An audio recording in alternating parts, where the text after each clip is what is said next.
বেটা মাংগুড়ি বেটা তোর বাপ এখানে মোল্লাপাড়ায় মাংতে এসে আমার দয়া করিয়ে দি বলি দে কি করবি তোর বাপের জন্য কত মহব্বত তুই ছেলে তুই এত বড় অন্যায় আমার ভাইজানকে এত বেয়াদবি ফলাফল পাবি ফলাফল এই বাকার বেটা তোর বাপ মোল্লাপাড়াতে প্রত্যেকটা লোকের কাছে অসম্মান করে সম্মান দেয় তুই তার ছেলে এত বড় অন্যায় করলি ভাইজানের উপরে বেয়াদবি তুই ফলাফল পেয়ে যাবি তোকে বদ্ধ দিচ্ছিনি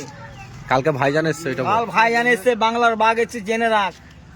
তোর যেদিন ফলাফল না পাস তুই মুসলমানের বাচ্চা বলিনি তাহলে কবি নাই ছাড়টা কালকে ভাইজানের মুখটা দেখতে আসবি কাল ভাইজানের মুখটা দেখে যে পায়ে পড়ে যাবি যে বেয়াদবি করেছি ক্ষমা চাইবি যদি ক্ষমা আল্লাহর কাছে ক্ষমা দেয় তো ভালো না তুই ফলাফল পেয়ে যাবি এত বড় তোর আসপর যা তুই এত বড় তোর আসপর দা তুই এত বড় ভাইজানের উপরে বেয়াদবি এ বাকার বেটা তো মোল্লা পড়ে তোর আব্বাকে কত লোক ভালোবাসে খাঁচায় ঢুকিয়ে দিলেই তো হলো তো খাঁচায় তোকে তোকে শয়তান বলে খাঁচায় ঢুকতে হবে তোকে শয়তান বলে খাঁচায় ঢুকতে হবে।